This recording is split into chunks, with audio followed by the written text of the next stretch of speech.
These are 3 people that in my career have been CPR saves. Chris coded, we were just rolling into scene. So his sister started compressions on him, and then we were able to resuscitate him on scene.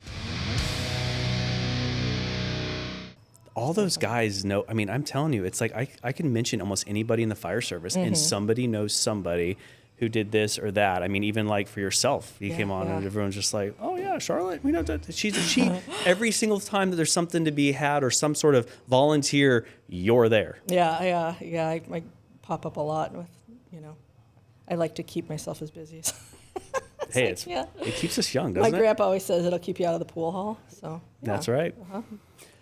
So kicking off a little bit, tell us about what's background, what department you're at now, name, so on. So Charlotte Pegoraro. I am the Deputy Fire Chief for Eastside Fire.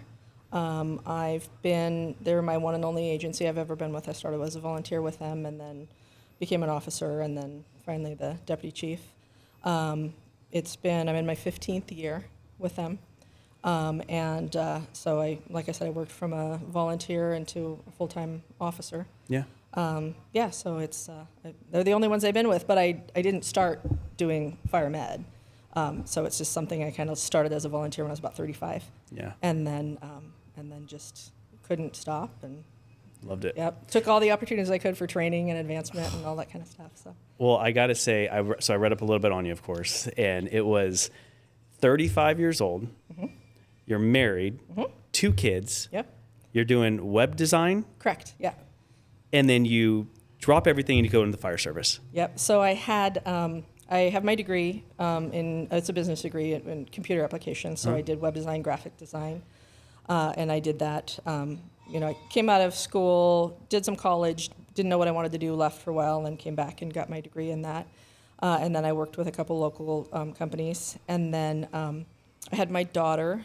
And she came to work with me for about the first 10 months. So she'd come to work with me every day from the week after she was born, because the company I worked for, there wasn't a lot of customer interaction or customer interface. So it was like I was up in an office working, so I was able to keep her with me.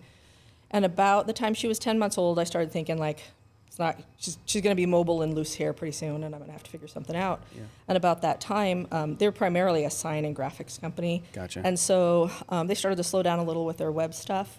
And so they basically said, like, we don't want to do web stuff anymore, but we don't want to, like, dump our customers. So do you want to take them and work from home with them? They're yours. And so I took this group of customers and started working and doing it from home.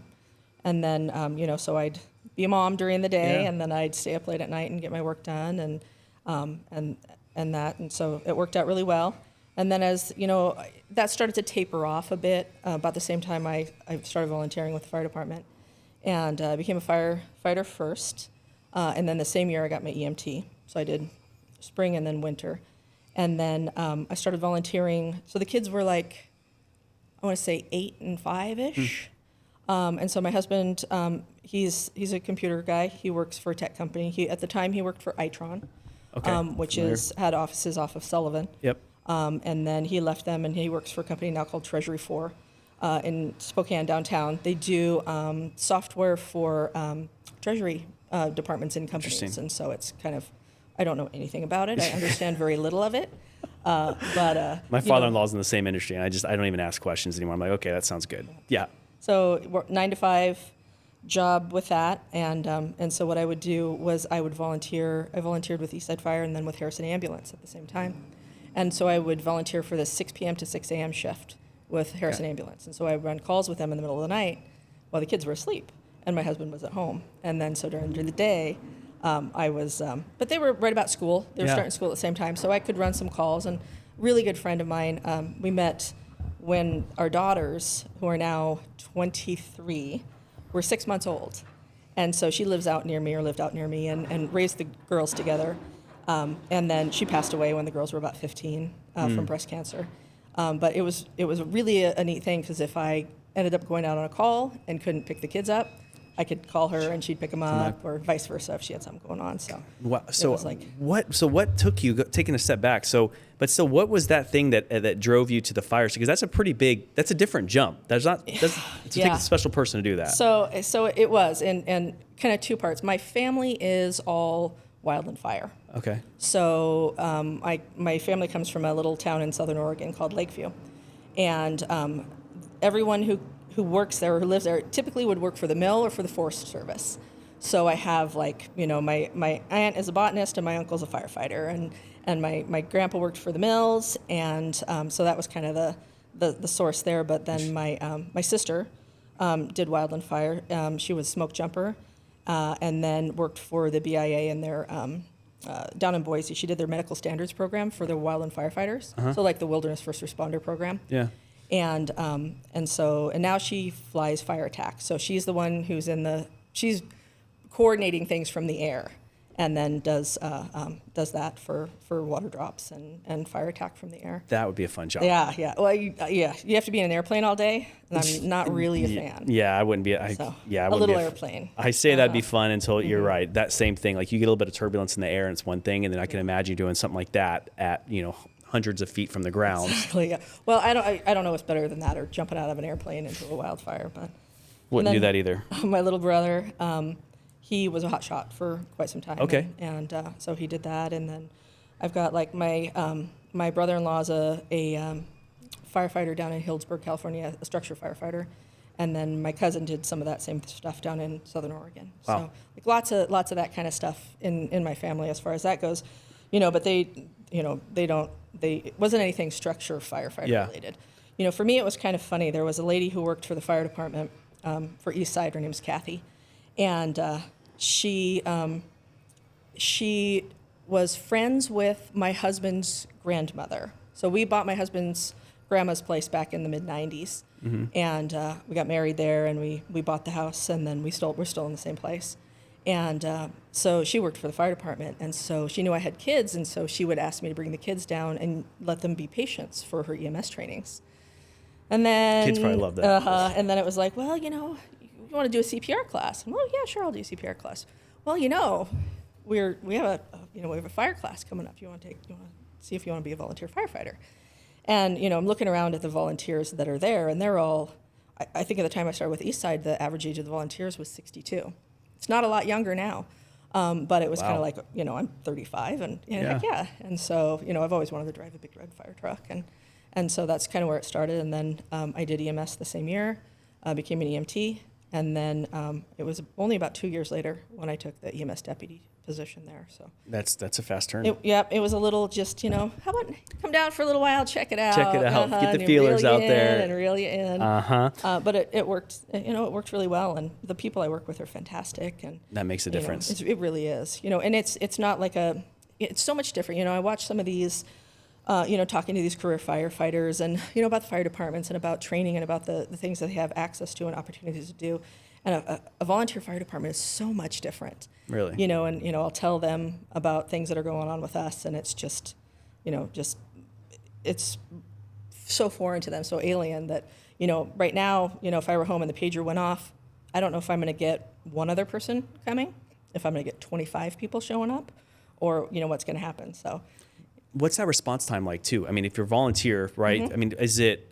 I mean, because you guys aren't, your district you're in, you have wildland out there, you've got Gaza Ranch out there, yeah. you've got a wide array of different things that you work on there. Really, and it changes so much throughout the year. Mm-hmm. So we have about 1,200 year-round residents, but our population jumps to 8,000 to 10,000 in the summertime. Just Gaza Ranch itself, if they are fully stocked, or if everybody's on, if everyone's there, they can have over 2,000 people just in Gaza at one time. And then a lot of snowbirds that come back in the summertime, and a lot of people that vacation out there. We've got like the World Mark properties down there at Arrow Point too, so we get a lot of that through the year. We can go all of February with 2 calls, and then we had 4 calls a couple of days ago, and 2 of them going on at the same time.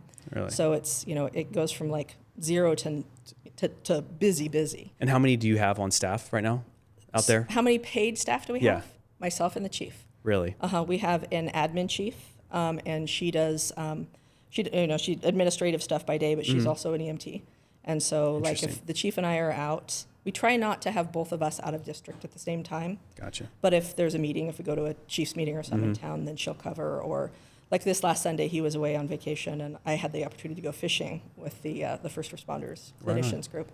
And so I had her and a couple other EMTs scheduled. And so that's it for paid staff. So everyone else is volunteer. Our officers have a small stipend. And how many do you have volunteered? We have a total of 43 volunteers right now. Wow. Maybe, I think that might be including the chief and myself. Gotcha. Yeah. And so, and our volunteers are 33-ish. It's 1 for 3 women. Wow. So two males for every female we have. Our EMS crew is 75% female. Really? And so it's, it's kind of not the usual. Yeah. And again, we have volunteer ages that range from 19. So our youngest is 19. He's one of our... Interesting. We kind of started a bit of a resident program. Yeah. And then my son, Luciano, he's just turned 20 a couple days ago. And is he helping as well? He is. So, yep. So both my kids are volunteers with our department. They went through their whole childhood being drugged through trainings and said, I didn't want to do it, I don't want to do it, I don't want to do it. But as soon as they got the opportunity, they did it. They did it. So my daughter's an EMT with us, and she's in her she's about to start her final semester at Lewis and Clark in the Bachelor of Nursing program. That's great. And then Luciano is a firefighter and firefighter 2 and an EMT with us. Interesting. And then he's a resident firefighter with Moscow Fire. So when they come home for the summertime or for winter break, they volunteer with us. And like tonight, Luke will do a 12-hour residence shift at the station. So he'll stay at the station tonight from 6 p.m. until tomorrow at 6 a.m. So you'll always have someone stay at the station then, or no? We just started doing this. So we built a new station that we just kind of moved into last year. And it had the opportunity for quarters. Our old station, I didn't even have an office. My office for years was a desk in the corner of the training room. Wow. And so this new building kind of afforded us the opportunity to have that. That's as great. Well as taking on an ambulance. Like 3 years ago, we took on an ambulance. We were not a non-transport agency before that. Gotcha. So just QRU response. And now we have an ambulance. And so what we're trying to do, especially through the summer months when we're so much busier, is to maybe keep a resident there that can respond with the ambulance. Because we used to have a couple of volunteers that were really close to the station, and then we've had a couple retire or move. And so, for us to respond to a medical call, I have a command vehicle at home that's a full QRU. So I typically just dispatch from home and go directly to the scene.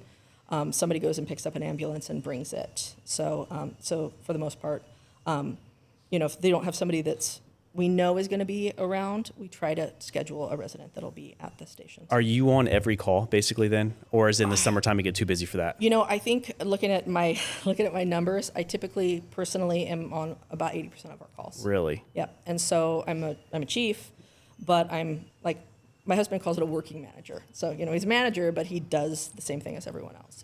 So I'm a working chief. So I respond to a good majority of the calls.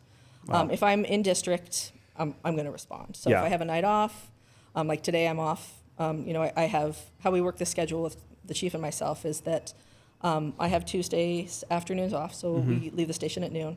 We have office hours there until noon. And then I go back tomorrow morning. Gotcha. And then he has Thursday afternoons off. And then we alternate weekends. And so I'm on 24/7 on a week that I have, that he's gone. I get one night a week off. And I mean, it's really interesting because, he's been the chief there, I want to say, it feels like 5 minutes, but I think it's been 7 years now. Wow. But our former chief wasn't an EMT. Gotcha. And so there was this big chunk of time where I was the deputy chief and the only paid person being paid for EMS coverage. And so missed a lot of kids' sports games. And then I have to schedule somebody to cover for me. And by schedule, I mean what volunteers are in district and available. And, we go through ebbs and flows of volunteers, availability. Sometimes, you might have like half of them are away on vacations or weekends or things going on. And so we're scrambling for coverage. And then we have times where, like that I told you the other day, we had like 4 calls, 2 of them going on at the same time. It seemed like everybody was home that day. And so we had a really great turnout. And that's, you never know what you're really going to get. For sure. And how many trucks do you have then? Is it? So We have quite a lineup of apparatus. So we have, all in all, we have 5 stations. Okay. So we have 3 fire stations that have an engine, tender, and brush truck. We lost a tender in an accident last year, and so we're still looking to replace that piece of equipment. So we're short 1 tender. We moved it out of it wasn't our busiest station, and so we moved one of the ones from the smaller station or the slower station to that station. So we have 3 engines, 2 tenders, 3 brush trucks.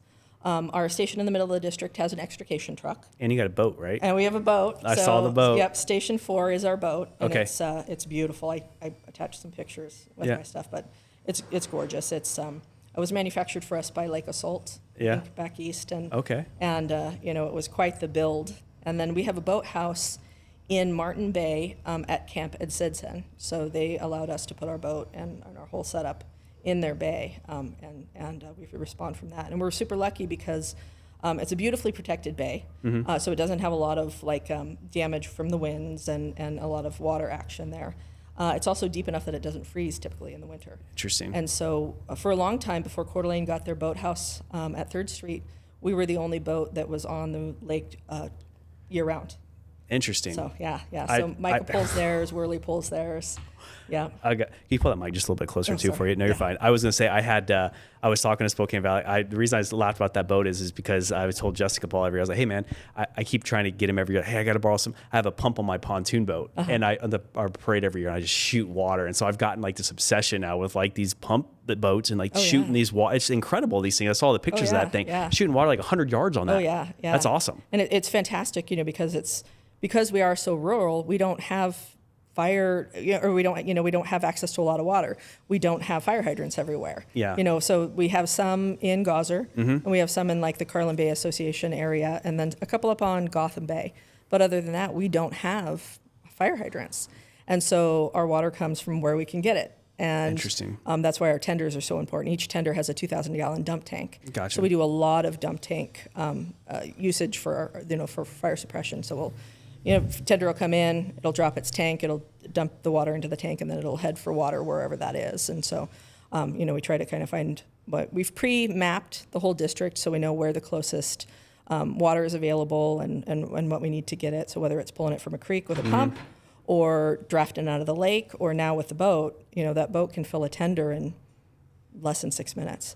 So that's impressive. Yeah, we have to kind of throttle it down so you don't blow a baffle or anything in the tender. So what are a majority of your calls then? So right now in the summertime, is it mainly out residential? What are a majority of your calls? Yeah, so I think I was looking at some numbers, and I think statistically we're 55% EMS only, so Okay. just medical. 5% true fire, but that's how everything is, and then everything else is rescue, it's traffic accidents, it's citizen assists, it's fire alarms going off, at some of the facilities and that kind of thing too. So, well, I want to take a step back real quick, because you said when you first started, you were working nights when you had 2 kids. correct. So you're working a full-time job, and you're coming back and doing this volunteer. When did you finally make the jump full-time? When it was this is just too much now, got to go full-time? So it seems like it was probably right around, it really trickled to a slow. And I was, I still had some of these customers that had come over from, doing web design and graphic design and that kind of thing. And I wasn't actively going out and seeking new customers. So I just kind of trailed off with these last couple. And then right about the time that happened, it just kind of worked out that was kind of right about the time that I started working in the office. Gotcha. And so it was, it was that. But, the kids have always been, super, super understanding, Yeah. Of what's going on, why mom can't come to this or that, or, why we can't go rafting today because I'm on call and that kind of thing. And it's not the typical, 2 on 4 off kind of thing. It's kind of All the time. All the time. Yeah. And hearing guys just talk about, hey, we're working, 2 on and then 3 off, whatever it is. I heard different schedule of people working, but just being on 24/7 like that, that's a big call. It's a lot. And sometimes it's, you think I don't want to do this anymore. I don't want to be responsible for this anymore, and then other times it's what would I do if I Yeah. if I wasn't doing that? I- You know, and it's you know, I think serving in my community that I live is a big thing for me. So all the people that I respond with are people that I'm friends with.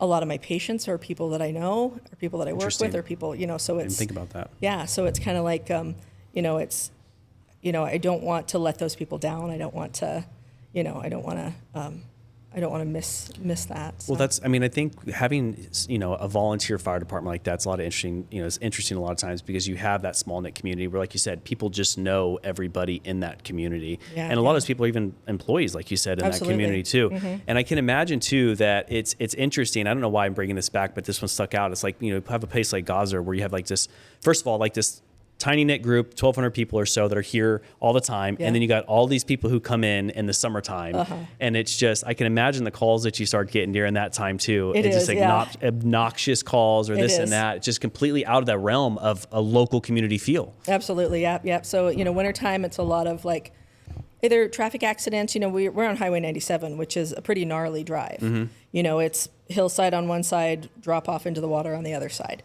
And so it's a pretty dangerous road to be driving. You know, so we had a lot of traffic accidents, that kind of thing. Wintertime is your usual, like more medical calls, more older folks that are wintering there. Yep.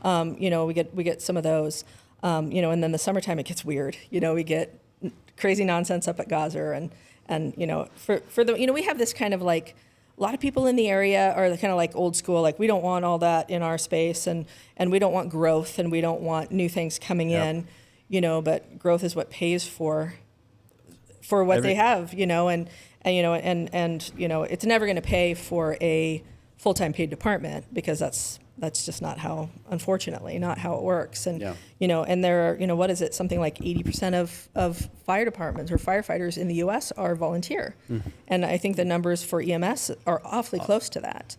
You know, so these people, you know, in general, you know, have a level of expectation. And a lot of these people are coming from larger populated areas where they're used to a level of service that doesn't, it traditionally wouldn't exist if it weren't for the volunteers. You know, it's pretty amazing to have so many people that are so invested. And our area is a little bit lucky in that we're a little bit more expensive properties.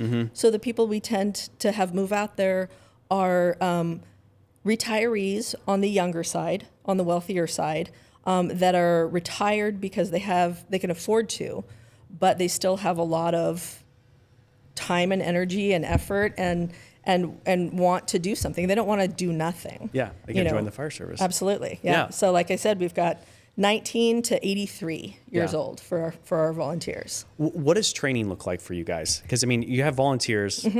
Do you have a training ground? How does that work? Yeah, it kind of interesting. So we don't have a training ground. We don't have much as far as training supplies go. I mean, we train, classroom train once a month with all of the volunteers. We do a Wednesday night training, and then last Saturday of every month we have a live wherever we are training. So like this last weekend, we had a fire suppression exercise with a narrow driveway. So that was the setup, is that we had a structure fire with extension into the grass and the trees behind it with only one lane in and out of the area. And so, you know, setting up an engine to pump to an engine on the other side, setting up the dump tanks, moving water between the dump tanks, that sort of thing. Gotcha. And then, you know, so we do that, you know, whether it's extrication training, we do annual extrication training where Schaefer's Towing brings us a couple of cars and lets us cut them up and then comes and picks them up. Nice. And then, like July, we do life flight training. Okay. And so we'll have both fire and EMS do a Wednesday night training, and where life flight will come out and land. We'll practice some hot loads, make sure everyone's qualified to land a helicopter, because being where we are, we use helicopters quite a bit for transport. And wildland fire as well? Do you do a lot of training on that too? We do. I think last month we did some wildlands. We did some like pump and roll trainings. We can use our tenders. Our tenders will actually we kind of use them kind of as an engine because we can roll with those while we pump water. So we can do pump and roll with the tenders, and then we have a couple of really nice brush trucks. And then we do like shelter deployment and fire line stuff. But you know, we're all that wildland urban interface, but we don't do a lot of like long-term wildland fire. Like long-term. We catch it, manage it in that first couple of hours, turn it over to the Department of Lands or IDL or whoever owns that property, and then assist them until they're done with us. Gotcha. And how many miles, roughly, square miles, do you guys? 90 square miles. 90 square miles. We have 90 square Okay. miles. We have about 30 miles of waterfront. Okay. And then we have about, 25 miles or so of Highway 97 through our district. Okay. So we go from Mineral Ridge, right at the Beauty Creek area, all the way around 97 to just north of Harrison at the river right there. Gotcha. So the bridge just north of Harrison. So switching gears a little bit, I'm sure you get, I don't know, maybe you're the one that gets tired of hearing this, but women in fire. You guys were saying, obviously, that you guys have 1 to every 2 Absolutely. males, correct? Yep. How has that been for you? I mean, first of all, making that jump and then becoming a deputy chief. Yes. I mean, as a woman in this industry, how has that impacted you at all? It's different. And, there are times where I go into situations and I expect that gender-related pushback. Yeah. And I find it very, very infrequently. Really? I'm surprised, pleasantly surprised, with the departments that I work with, the departments that we mutual aid with. I have never really had a problem with people, taking orders from me or working alongside me. And I'm sure I'm a little bit blind to some of it, but, for the most part, my sister did the same thing. Yeah. She was a jumper when that wasn't normal. And then, this is not the norm. Yeah. I'm, I was thinking the other day, I went to the Idaho Fire Chiefs. Yep. So I'm a member of the Idaho Fire Chiefs. And so they have the conference here every other year. So here in Sun Valley and then back and forth. And it's always kind of funny to sit in a room like that and look around at the people that are there. And there was a photo from, I think, 3 years ago at the Fire Chiefs meeting, and it's just me. Interesting. All the guys and just me. Yeah. But, at the same time, it's, I hope I present myself in a way that's respectful to them and that makes it easy for them to work alongside me. And I had the really fantastic opportunity. I just finished my paramedic. Yeah. So I decided when my kids went to college, now I don't have anything to do, right? Because I'm not on call all the time. But I thought it would be a great idea to do medic school. And for me, it hadn't really ever been an opportunity because I work with the department that I work with. I can't leave for 3 days a week to go to school. It's just not able to do that. So about that same time, I heard about Madison Fire out of Rexburg. And they have a blended learning paramedic program. And so all of the lecture was over Zoom. So it was interactive, it was live, you could ask questions. We had quite a few people in the class. I was also super lucky that how the program works is you kind of have to find a department that'll sponsor you, right? And so my department doesn't have paramedics. Gotcha. So I can't, there's nobody I can work under. And Steve Jones is somebody I'm friendly with for a long time. Oh, yeah. His wife's fantastic. Yep. But a couple of years ago, they were looking for a program for Alex to take his EMT program. And so I'm the in-house instructor for our department. I've taught, probably 8 or 9 EMT programs. And that year, I opened it up to people outside our department. So typically, we would just do our own in-house training. Yep. And so this time I opened it up because I was going to utilize Zoom for a lot of the lecture portion of it. So I had firefighters from like St. Mary's and Micah Kidd Island and Timberlake, and even a couple people that were out of state that were taking the course with me. And so then they would come for skills days and meet at our station and do their skills there.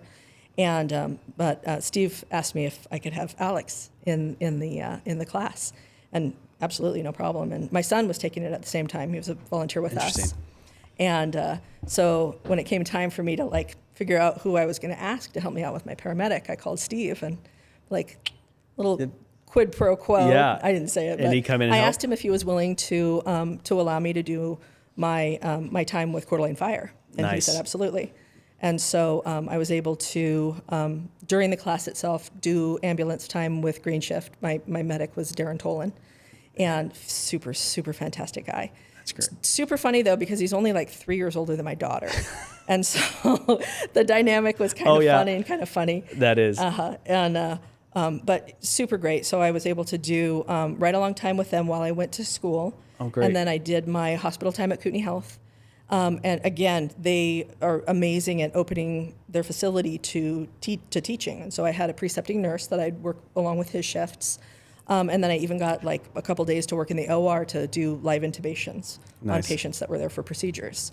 So really amazing. I even was able to do needle decompression in the ER during my time working there. Yep. That's fantastic. So it was great. Just a smaller time. I mean, what's interesting about all that you say is that I was talking to Justin Capal when he was on the show, and afterwards I was telling him, like, hey, I'm gonna have Charlotte. You know Charlotte? And he's, oh my gosh, yeah, Charlotte. She's fantastic at what she does. She's so good. Same thing. Steve's saying the same thing. And he goes, if I show up on a call and Charlotte's there, he's like, I already know the whole scene's just taken care of. He's like, she is on top of what she does and knows exactly what she's doing. So the respect that you have, and that's not just from one or two people. That was from Bill DeRuyter. That was from all these guys in the field. So you have mad respect around this area, which is why I knew I had to have you on. That's so it's really cool to hear all that, especially from all those guys who we have on here. So kudos to you for that. That's fantastic. Thank you. So with all that too, I mean, obviously Women in Fire, now your daughter is coming and she's coming along. She's doing that as well. Absolutely. Do they have aspirations to stay in this area when they're done as well? Or My son wants to stay local. Okay. Yep. He was interested in, he's still got 1 year in school left, and he's a resident in Moscow. When he started college, I said, don't test with anybody until you're done with school. Yeah. And then when Coeur d'Alene had their openings, I'm like, so did at least go take your test and see what you can get for your, for your score to see what it is. And I think he ended up first time testing with it, wasn't super familiar. I think he ended up with like an 80 and it didn't meet the threshold for the cutoff for the interviews, which was, a little sad, but okay at the same time, because he would have had to, start with their academy. I think they're starting this month or maybe in July. They have an EMT requirement too, right? He's an EMT. Okay. Yep. He's an EMT. He got his EMT with us, so he's an EMT. And a firefighter too. He's got his firefighter too with Moscow. He's got his task book all done for his EMT in Moscow as well, so he's loose on the world with that. But just didn't meet that threshold. So he was a little disappointed, but not really, because he was kind of fighting whether he was gonna do his last year of school online after he finished his academy and started working. Gotcha. And so it's it was okay, but he really has aspirations to stay local. But all the departments around here, whether it's Spokane or like Worley's hiring right now, he's got the opportunity to work here. It's crazy. Yeah, KCFR was hiring, Coeur d'Alene's hiring now. There's always, and it always comes back. I mean, we talk about this on the podcast all the time, but it's like there's certain times where you feel like this is the right time to do something. This is what I got to do. This is what I got to do, and it doesn't happen. And then it's like, gosh, everything just ended. It's like, really, you look back, like it didn't happen for a reason. Yeah. So I'm sure he'll land somewhere. To be there. Yeah. For sure. And he's driven, and he's got a really great temperament for that. He's doing his degree in psychology and social work kind of thing. So I think he, as a backup, wants to do like first responder mental health stuff. He did his senior project on that too. Interesting. So that's real close to him, and he's a very, very, I don't want to say sensitive, but he's very in touch with things like that, and I think he'll be a huge asset. Cool. If he works for fire, and I told him, he needs to get a degree in something he wants to do. If you get hurt, you got to have something to fall back on. You want to do fire med, but you never know what's going to happen. So you have to have something good that you really want to do that really, touches your heart to make you happy and work in that field for your lifetime. Yeah, because once you do that, you find something you like, you find something you enjoy, it's not working. That. I mean, I don't have to tell that to you. Talk to me a little bit about, I saw some of the stuff that you brought in. So your CPR. Yep. So you had to say, I saw an article on this gentleman as well. Yeah. Tell us a little about that. So, you asked about response times and things like that out in our district. We have a response time longer than your typical, and when I first started, I think it's tightened up quite a bit just because the way we've laid out our people and our apparatus around the district, I think is super helpful. So for instance, I have 3 here, and these are just ones that I've made for myself. So these are 3 people that in my career have been CPR saves. So these are people that were pulseless apneic CPR AED usage that we resuscitated, and that left the hospital with little or no deficit.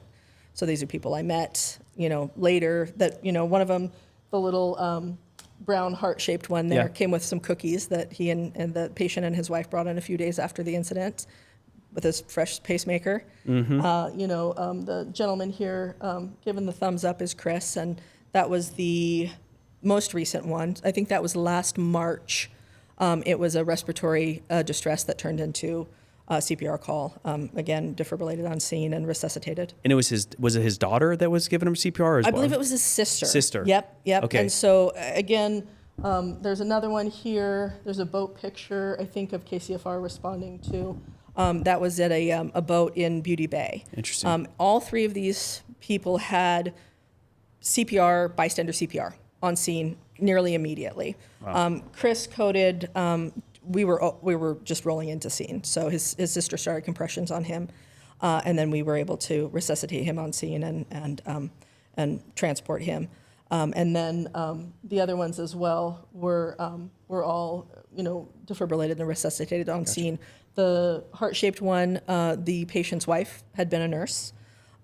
Chris's sister also was a nurse. And the boat picture, there was an article that Kootenai Health did in their Kootenai Health magazine on that patient. His daughter was an echo tech at Kootenai Health. Interesting. And a bystander who was jet skiing by and saw the whole thing go down was a nurse, I think, from Seattle. Wow. And so, not that these were necessarily needed to be healthcare providers that were on them, but they knew the importance of immediate CPR. And so, again, all three of these, Chris was pretty lucky in his. We were nearly on scene because the call had come in as a respiratory call, and so we were able to do all the stuff really quickly. The heart-shaped one. His wife was doing CPR on him out in a garden area. He collapsed. But it happened that this house was only about a 3 or 4 minute drive from my house. Interesting. So I responded from home in my command vehicle with an AED and was able to defibrillate him pretty quickly. And that segues a little bit into, you also do CPR training as well. Absolutely. Yep. So we do a lot of CPR training. So myself and 2 other of our volunteers are AHA CPR certified instructors. And so we do training for our community. Dave Bruyette, who is one of our volunteers, is involved with search and rescue. And so we do search and rescue CPR training every year. And then we do training for, Gauser. I think Gauser just this year got some in-house CPR instructors, but we've done it in the past for groups at Lakeshore Lodge. We've done it for the Boy Scout camp. Yeah. Camp Easton is in our district, and so there's Boy Scouts. So we've done, CPR. I think 150 or so. I think CPR trained last year, something like that. Wow. So yeah. So and then we do stop the bleed training and first aid training and that kind of thing. In July, we're going to do some in-house friends and family level or hands-only CPR training for the community as well. Gotcha. How many? I got to know, how many different organizations are you involved with? So EMS, firefighting, CPR training. What other organizations are you close and work with? So I'm a mentor with the first responder clinician support team. It's a kind of a newer group that's kind of come in. Nicole, she is a clinician here in town, and she started this team. I think it started kind of right around the time of the Canfield incident last year. Gotcha. I think she had been in place a little bit before that. Okay. Nicole Nestor Gray is a clinician in town, and my personal therapist. I visited her as a patient for quite some time. She specializes in first responders. Got it. So it's that dynamic has really changed in the last couple of years, amazingly for the better. We had a commissioner. We took a request to him to do some insurance coverage for our first responders, to seek mental health. And I want to say maybe this was six or so years ago. He said we didn't need it because our responders weren't pussies. And it was just a punch in the gut. And that's the mindset is, you don't need to see the therapist. You're not a pussy. Yeah. And it was like, okay. And so we'll let that slide. And when we brought it again to our new Board of Commissioners to do EAP coverage as well as AAA, and they were all in. And so we offer that now to our responders. They're all fully covered for mental health. And now working with that clinicians team. I'm a mentor with their group, and so I get hooked up with mostly ladies in fire service, which there aren't very many of them, but so they can have somebody to call and talk to, and somebody who kind of understands them in their role. But I had seen some therapists in my past. None of them were qualified to have me as a patient. Half the time I didn't tell them everything because I didn't want to emotionally impact them. Yeah. Because we see some crazy stuff, and it's just been really, really nice the last couple of years to see that move in the right direction. And so that team is building clinician groups and mentor groups in several regions of Idaho, kind of focusing here in the Coeur d'Alene area. I know that they're expanding over into Spokane, and they've a lot of the members in the mentor group have different connections to different groups. So, for instance, a few weeks ago, we went on a trip up to a place called Protectors Peak. And so we went up there and did a whole bunch of like team building exercises with our group. But they offer, kind of an area for first responders, for former military, for law enforcement, to kind of get away and kind of get back to nature, and no phones and some fishing activities and that kind of stuff, and just some time to decompress, especially in the presence of people who understand what's happening with them. And then, I couldn't imagine, on the mental health side of thing, and this is nothing even comparable to some of the stuff that we've had in like military, obviously, and some of the PTSD and stuff that could have happened, especially in the fire service. But even for myself, I got type 1 diabetes, late onset, that was just, last year. And it's almost been a year now. And I can think back to, I was always one of those people too, who thought about like mental health. And I was always thinking to myself, like, is it a thing? Is it not? So I was guilty of that as well. But then I got diagnosed with that. And then I can remember there's been times now where I've had like moments of just like extreme panic. And I had an incident that happened just like 3 weeks ago. And it was right before FDIC. So I guess it was a little longer than that. But I had this mental this mental blockage for like a week, and I couldn't get out of my head. And I remember thinking to myself after that, and it was something so small, but I just thought to myself so many different times, my brain just took over. I never knew or could even imagine what that was like until I experienced a small, tiny portion of what people can experience, especially, and add that in with an event that happens or something that you're on call for or something else, or a family member or something. It's a major thing and something that needs a lot more light than it currently does have. Absolutely. And having those teams in place before an incident is so important. And fortunately her group had started before the incident.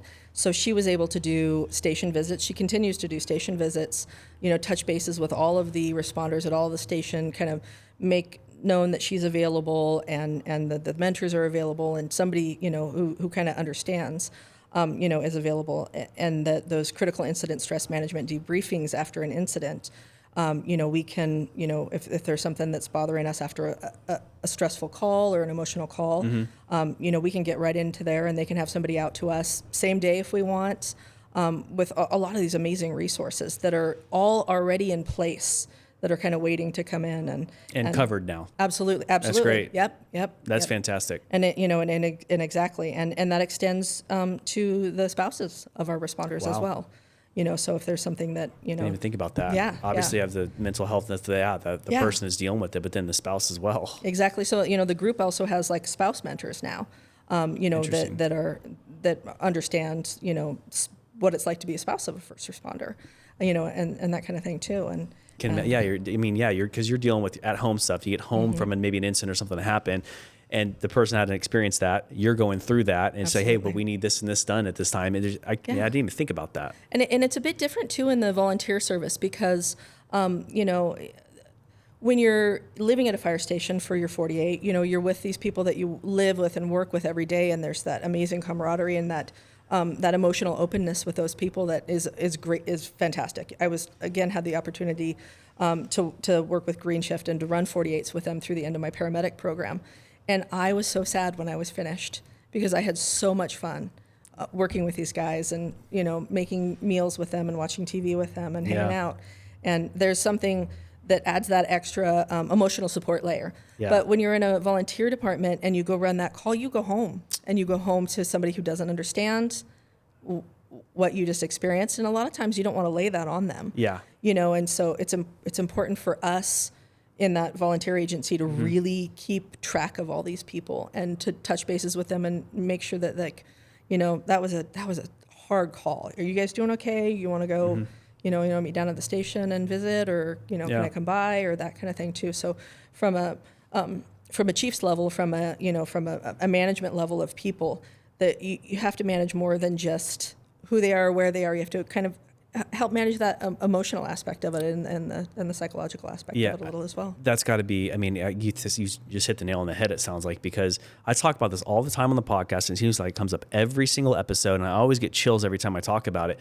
But it's like the camaraderie of a group of people that you get at a fire station, like you said, that time that you had. There's nothing that compares to that, whether it's a football team or a team that's building together, or you're out living together, you're training together, you're doing stuff together.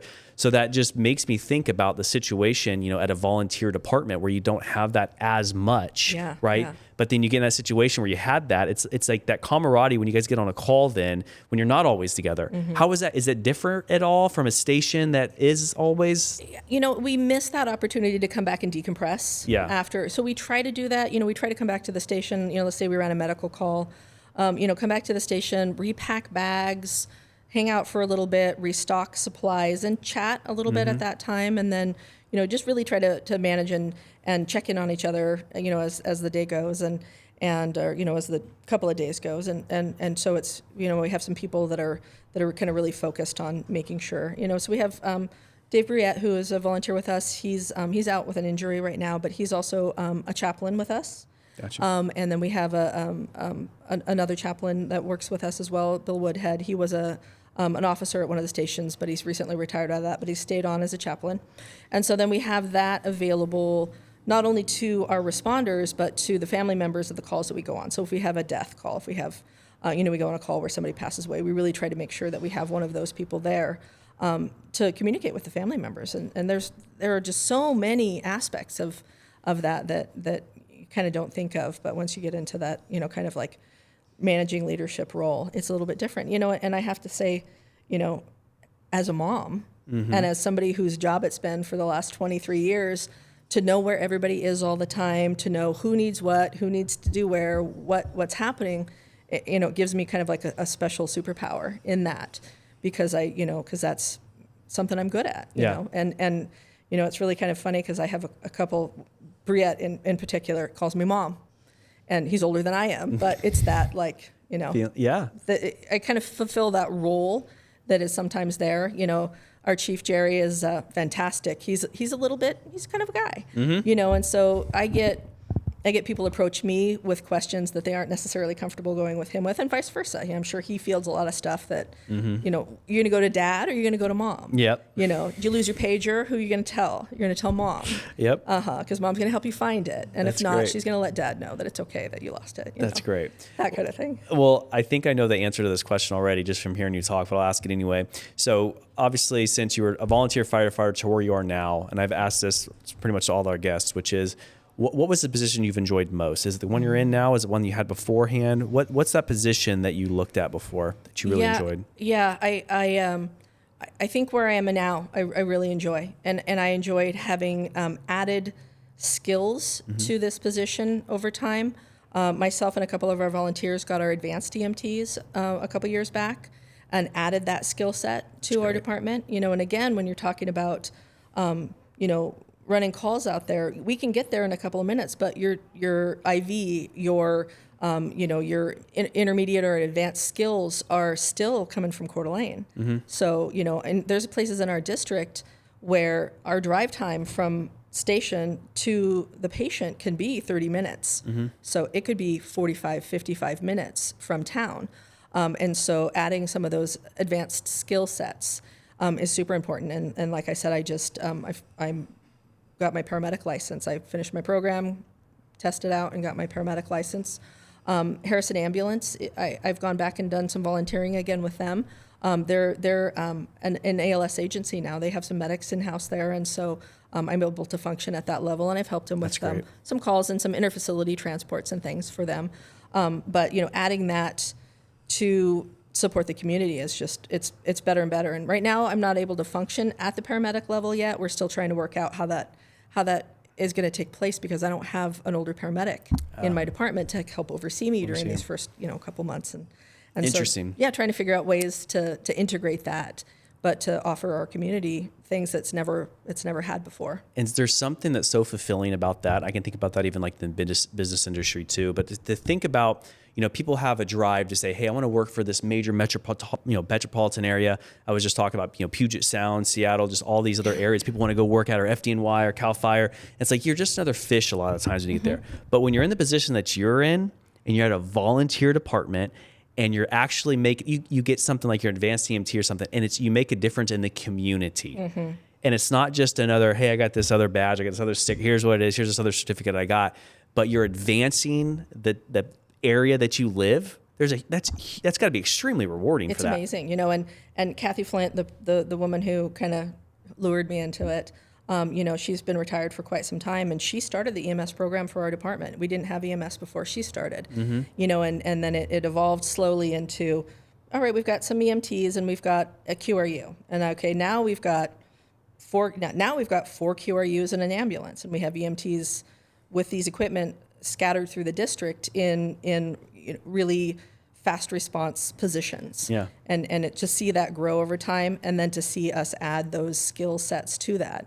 And we've had calls where those skills have made a significant difference. And it's, I got awards and I get cool things, but the CPR saves are my favorite. I drive by these houses sometimes. One of the gentlemen who was one of the saves lives kind of between me and town. And so when I drive past his house, I'll see him up working in his garden, and I think not necessarily because of me, but because the department is what it is. He's alive because of that, and there are people out there that wouldn't be alive if it weren't for our volunteers, and that's really cool. Well, and to think about too that there could be someone in your position who doesn't have that drive and maybe didn't have hey, I want to get this and this, and I want to keep the job. I got the job. I kind of want to do what I have to do to have it. And, I'm going to volunteer, but to have someone like yourself or someone else like that, and not, other people in the positions as well, who have that drive to want to make it better, even though it doesn't necessarily have to be better. Yeah. It's a huge testament to yourself. So and it's one of the reasons why I continue to do it is because if not me, then who is going to do this? And there are a couple of EMTs that are coming up in our agency that I can look at and see, maybe they'll do it when I I'm not going to be there forever, and to have somebody who can step into that role. Kathy did it with me, and if I can do it with somebody else and bring somebody into that position, because it's not going to be a paid agency. It's always going to be a volunteer agency, and I want to leave it better than I found it. And I want that. And I think that inspires the people that I work alongside, is that commitment to it. It makes other people really want to do it. And we are fortunate to have as many people as we do respond as much as they do. And it's amazing. It's a really amazing group of people. That's great. That's fantastic. So with all of this, and I can't even ask this question with a straight face almost, because you're already doing so much, but what's next for you? What do you want to see done next? I want to be able to function at the paramedic level in my department. I'm an EMT instructor as well now, and I can teach advanced level. Now I've been an advanced long enough that I can teach advanced level. Yeah. So I'd like to take an additional number of our volunteers and move them into an AEMT. I'd like to see us kind of build that resident program. Like I said, we have, what we're doing is taking, traditionally we've only accepted volunteers that live within our district. Got it. And that's because everyone's responding from home, and if somebody lives outside of the district, they can't respond in a timely manner. But now that we have their new building and we have quarters in there, we can bring in some people who want to get a little bit of experience. Gotcha. And then for the EMTs, once you go through an EMT class, you have to affiliate your license within a certain amount of time, or you have to retake the EMT course. I believe it's 2 years. Got it. So if you don't affiliate your license, if you don't affiliate your training with an agency, then you can lose that. And so it's a great opportunity for some of these people who want to get into fire med, who are doing their EMTs and their firefighter training before they apply at departments, to secure their license. Got it. And in turn, they're younger, they're all, 18, 19, 20, or 19, 20, 21, in that age. But, they can come out, they can hang at the station, they can learn. Sometimes they won't get a call while they're there. Sometimes they'll be hopping busy. Sometimes we've been doing a lot more move-ups where the county, the Corps, will call us and ask us to come in and run some net transports or do some coverage and things like that. And so they've had the opportunity to do some transports and That's great. and get a little action and learn a little bit, before they, apply with an agency. And when they apply, they've got that under their belt as well. Not only have they secured their license, but they've got some experience. It almost seems like a community college type feel for going to college. You know what I mean? It's Absolutely. like you go, it's like, because there's some college you can't get into, right? Hey, I want to go to this and this, but you got to go to, hey, do a little bit of training. You get hands-on, you're in the classroom, you're learning, and then all of a sudden, boom, you got the experience. It's that vicious cycle. We want you to have experience, but we aren't going to give you that experience. Yeah. And we want you to come in and be able to do things, but we want that, but we can't offer that. So it is, and it's great for us because we can cover those times when our coverage is light. With somebody, even if that job is for that person to bring the ambulance to the scene and assist with patient care. Yeah. When we have the opportunity, we'll allow those people to be primary on that call or to do that and get these new ANTs some real experience. But it's a great exchange. Yeah. And it's a great opportunity for them to get their feet wet. Well, and it seems too, I always hear it now is like, hey, this younger generation, they just don't understand and this and that. I've talked about this before as well, but it's like, if you go out into our shop now, our whole shop, I think that one of the older people, and there's a couple of them who are, yes, in their 30s, most of them are under 23, 24 years old and younger. But it's a matter of, are you the type of leader or person who's willing to invest time into those people? Because the majority of the time, a lot of times, the younger generation, they do want to learn. Yeah. But it's what are we doing to help invest the time into them? Are you hiring the right way? Are you putting time into that? It takes a lot of work from the people who are the superiors of those people or the managing people of those people or the deputy chiefs of the group that you have. But if you're willing to put the time in, what I have come to realize is that the younger generation and the younger groups, despite what other people say, are some of the hardest working generations that I've seen. It's just what are you willing to invest into them Absolutely. and bring out in them, which is great. Yeah, and they need the help and they need the training and they need the judgmental-free training. I had one of our residents kind of, not be someplace when he was supposed to be, and I said, look, you made this commitment to do this, and not anyone's commenting on parenting or that kind of thing, but maybe they just haven't been in that situation, and I was telling my husband about it before I talked to the resident about it, about like, okay, how should I approach this? And he's like, I'll tell you, when I was 19, him speaking, he got a job in a kitchen, and he had a shift and he was not feeling well, and so he just called in and said he wasn't coming.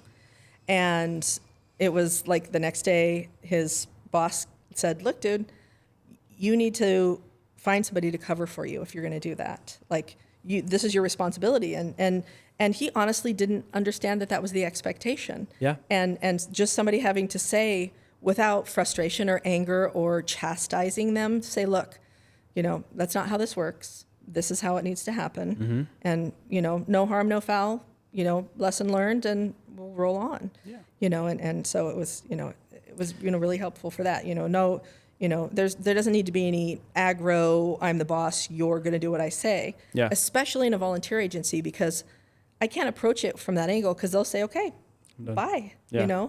They're not being paid to be there. They're I have to bring out in them the desire to come back again and again. Yeah. And that's a difficult thing. You can't say do it because it's your job. Yep. Do it because of these reasons. Yeah. And it's a myriad for people, depending on why they're there. Yeah. And a lot of what they're there for is camaraderie. And they're there because they moved in and their neighbor does it. And for our training, sometimes it's just as much a learning opportunity as it is an opportunity to see everybody. Yeah. And I lived out on the east side for almost 20 years before I joined the fire department. And so, is that right?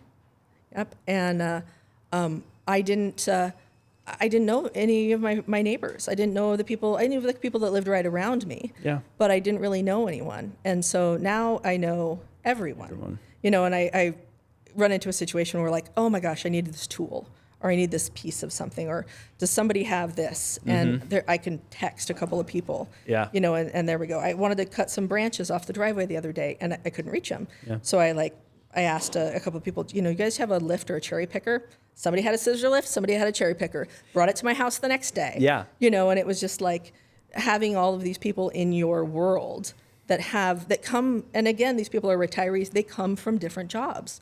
We've got, you know, somebody that was a plumber, somebody that was an engineer, somebody that may have been a firefighter, somebody that worked in, you know, all of these different things. Like our fireboat captain, he's our oldest volunteer, he's 83. Interesting. And he, I hope, will stay for a lot longer. But you know, he ran a marina down south, and so he knows everything there is to know about boats and how they work. And that's cool. And you know, but you know, he wasn't fire service before that, but he came in and brought his expertise from 1,000 different places. And it really, really does amazing things for the department. And that's another thing, man, when it comes to hiring, it's thinking about not necessarily, oh, I'm hiring somebody who knows how to run a fireboat. You hire a personality. You hire people who understand, who are good at, this is what I know. Teaching them the fire service, I'm not saying that's an easy thing to do, but it's if you have all the other skill sets to be able to do that is huge.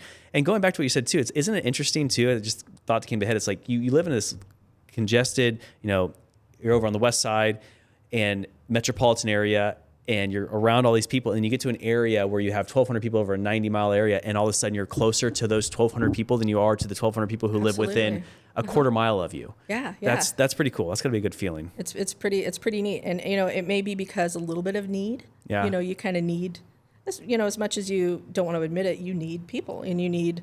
You know, there are always something you need. And when you're in a city, it's a little bit easier because you can access all of your needs. And, you know, but out there, sometimes it's a little bit different. And, for sure. You know, and knowing people around and having access to all those people and that camaraderie is amazing. And it's a really, it's a neat opportunity. Yeah. Well, I can honestly say that the people in your district or the people around you, and I'm not just saying this but knowing these people too, and a lot of them, you're making a huge difference in what you do. And it doesn't go unnoticed, I know, from the people I've already talked to about you. And I know the people in your community and what you're doing and the way that you're wanting to grow. And you're not just saying, I'm going to be complacent here. I'm just going to do what I have to do to get by. But the fact that you're going and making that extra effort, the people in your community are extremely blessed because of that. And that we appreciate the hell out of what you do. Honestly, being a volunteer and doing what you do is one that I'm not going to say goes unnoticed, but I can imagine sometimes people in your community are like, oh, yep, the fire department's here. Yes. They don't understand or know what a lot of times. So extremely grateful for that and all the people in your community. So kudos to you on that. Yeah. But before I let you go, I want to talk to you about some of the stuff you got here. So Awesome. A lot of stuff here in the background. I see your CPR stage, which you talked about. Talk to me about some of the other stuff you got here. And maybe keep that mic a little bit when you turn. There you go. We'll look this way. Yeah. Okay, so I made a collage here. So this collage with all the pictures in it. The top left is my daughter, Chloe. She's the one that's in nursing school. She's an EMT with us. The picture in the top center is the Tunnel to Tower run from last year. Oh, cool. And so we got a whole bunch of our volunteers together, raised some money, did the Tunnels to Towers. We didn't go full turnout, but I went bunker bottoms and boots, and then had some T-shirts made. So we're all looking pretty good in our gear. And where was that? It was in Coeur d'Alene. Okay. Yep. It's a 5K run. Some people choose to do it in full turnout with SCBA. And I opted for my first one to just go ahead and just bunker boots and pants. That's impressive. Well, I've done a 5K in my tennis shoes, and I struggle. So the right upper picture is my son Luciano. He's the firefighter with Moscow Fire. Yep, he did the 5K with us. Nice. He I think got second place. Turned back around, ran back to where my husband and I were running, and then ran with us again. Yep, he did. He did last year. Did the half marathon, and he did the full marathon this year. Wow, in Coeur d'Alene. That's impressive. He did the stair climb over in Seattle. 16 and a half minutes, I think. So 69 flights of stairs, full SCBA on air, in 16 and a half-ish minutes. Did he beat Steve? He did beat Steve. Yeah, it's probably not too hard. But Steve. no. I think Steve was. I think he hasn't done it in a couple of years, and I think he had pretty good time though having not done it before. So I think he's ready to beat his next year's time. Yeah, from the last I'd heard. An hour and 20. But Alex did it, and Alex did really well too. He went over with the whole group. I think he was just behind Luciano. Wow. And then the bottom right picture of that is Luciano and me working a fire. I've had the opportunity to work several structure fires with him. Wow. And that top right picture is him at a barn fire that we had a year and a half or so ago. So that's been a super fun opportunity. He and I went up and worked on the Sunset Fire up north we have the 24-hour coverage for our neighboring agencies, and so we went up and worked on that together. Cool. And it was also really funny because his chief at Moscow was running our group up there. Really? So I've got this great picture of him standing between our two trucks. That's cool. The Moscow fire truck here and our truck on the other side. Cool. Center picture is my crew. That's my family. My son Luciano, my daughter Chloe. Eliana, I told you, was my best friend's daughter. So we keep her in our fold. She's one of ours. And then my son's long-term, 5-year now, girlfriend, Andy Jane, is in that picture. That was at my 50th birthday. We went over to Seattle. It's time, buddy. It's time. Yep. You got to ask the question. 5 years. Well, I think, I imagine they'll be together for ages, but they're both college students and doing their thing. Keep doing their thing. And then my husband Dylan and myself in the other picture. Great. Do I notice that? Is that Topgolf you guys are at? We were at Topgolf Do you in golf? Seattle. I do not. Okay. And I was fresh off shoulder surgery with this. So I sat in 8 wings while Gotcha. everyone That's else what I'm golfed. talking about. Yes, That's yes. what I'm talking about. I was all in for everyone playing golf and having fun. That's and then we great. went to IKEA and spent like 6 hours wandering around in IKEA. That place is incredible. They were right next to each other. That place so is incredible. It was amazing. I went to my first IKEA a few years ago. It's I incredible. got out of there, I think I spent $400-ish, so I was lucky though. That's pretty good. Yes. And then we've got the coins and patches for the NREMT. So great. these are my progression, did my basic and my advanced, and finally that beautiful gold patch. That's great. So, yep. Congratulations on that. Thank you. Yeah, it was again, and a big thanks to Green Shift at Coeur d'Alene for letting me crash them great. for a whole year. Yeah. They were amazing. And then in the back there, we've got, it's kind of like my Girls in Fire kind of collage. Yeah. So some of those pictures are from women firefighters from I think one of the groups was from the early 1900s. Wow. Some in the U.S., some in Europe. Wow. And then some of the other pictures, myself in SCBA back when my helmet was still yellow and not white. And then some of my group of firefighters, women firefighters in my department. That's great. Yeah. Cool. Well, there's some great core memories in there too. So, well, I can tell you, I really appreciate having you on the show. Really, anything else that do you want to chat about, talk about that we didn't talk about? Yeah, okay. I just, I again want to, bring some attention, and she would be a fantastic person to be on this group as Nicole Nestor Gray with the first responder clinician team. And she's, like I said, that's growing. And then, again, there are a couple of groups that work with us. Like we just went fishing this last weekend up on the Kootenai River with Spoken Outdoors. Okay. And so what they do is they provide outings for first responders, for military, for law enforcement that just kind of need to get away and turn our pagers off and kind of get back to nature. And it was an amazing, they all volunteer their time and a lot of money. I think the trip we went on there were 7 boats fishing. Wow. And there were 2 support boats that made us lunch. Wow. But I think the cost for an event like that, somewhere around $7,000 or $8,000, I want to say something like that. Several $1,000s. Yeah. I think each boat was probably around $800. And they took us out, and I crushed the rainbow trout. It was all catch and release. Nice. So, but lots of great pictures, and then had some time to kind of team build with some of my fellow mentors from the group. So, but there's lots of things like that. There's lots of fundraising the last year, especially with Red and Blue Foundation, with the Harwood's new group is super fantastic. That thing's amazing. I hope to. If I have a couple extra minutes here, I'd love to get involved with that group. Really? And do some mentoring with the kids in that group. I think that would be super, super, super fun. Yeah. But there's a lot of ones that especially are attached to these groups that do a whole lot. Another one, Mission 43, IV Envy in town here. So we had one of our firefighters injured in our accident last year, and he needed to get some hyperbaric chamber therapy. And so IV Envy hooked him up with some super, super bro deal, cheap, the department covered for that. And then Mission 43 took him for 30 days down in Boise and did some intensive speech therapy, hyperbaric chamber therapy. So there's a whole lot of these groups that aren't getting as much as much play, I think, that are really, really neat groups. So kind of supporting some of these smaller groups that are doing amazing things for us and for military and law enforcement and that kind of thing That's great. Well, and on our end too, I mean, please keep us in the loop. Things that are happening, things we love helping out as much as we can for first responders in the area, especially around this area. I mean, we help out with the JW Memorial Foundation quite a bit every year, especially with our golf tournament that we do here coming up August 14th. But there's anything that we can also do on our side. I mean, obviously we're doing training apparatus and stuff like that, but we always have demo units that we're traveling around for any of your volunteer departments or anybody else that, hey, we just need a little bit of extra training. There's always things that we're willing to do to help out. So keep us in mind on that too. Super appreciate it. And it's been super fun. Cool. Well, thanks again for coming on. Well, it's very so nice much. meeting you. Thanks Thank for you coming having on. me. Yeah.